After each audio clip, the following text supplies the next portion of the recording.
ఎంతమంది కలిసి వచ్చినా వాళ్ళ ఏం బీజేపీ జనసేన తెలుగుదేశం పొత్తు అనేది కొత్తగా నిన్న పుట్టిందేం కాదు. ప్రత్యక్షంగానో పరోక్షంగానో వీళ్ళందరూ కలిసే పనిచేస్తూ ఉన్నారు. మరి తప్పకుండా మరి చంద్రబాబు నాయుడు గారు, పవన్ కళ్యాణ్ గారు, భారతీయ జనతా పార్టీ వీళ్ళందరూ మరి గతంలో కలిసి పనిచేసినారు 2014లో. ఈ 5 ఏళ్లలో కూడా వాళ్ళు, ఎందుకంటే చంద్రబాబు నాయుడు గారు ప్రతిపక్ష హోదాలోకి వెళ్ళిపోయిన వెంటనే 2019లో తన అనుంగు శిష్యులైన సుజనా చౌదరి గారిని, రమేష్ గారిని, ఇటువంటి వాళ్ళందరినీ బీజేపీలోకి పంపించేసినాడు. సో బేసికల్గా బీజేపీలో ఉన్న టీడీపీ నాయకులు కూడా అనేక మంది వీళ్ళు పేరుకే బీజేపీ నాయకులు కానీ, బ్రాండ్ బీజేపీ కానీ, వీళ్ళంతా టీడీపీ నాయకులు మాదిరి వీళ్ళంతా కూడా.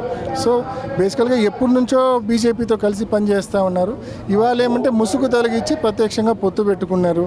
సో చంద్రబాబు నాయుడు గారికి ప్రత్యక్షంగా బీజేపీతో, పవన్ కళ్యాణ్తో పొత్తుంది, పరోక్షంగా కాంగ్రెస్ పార్టీతో, ఇంకా మిగతా పార్టీలతో కూడా పొత్తులు ఉన్నాయి.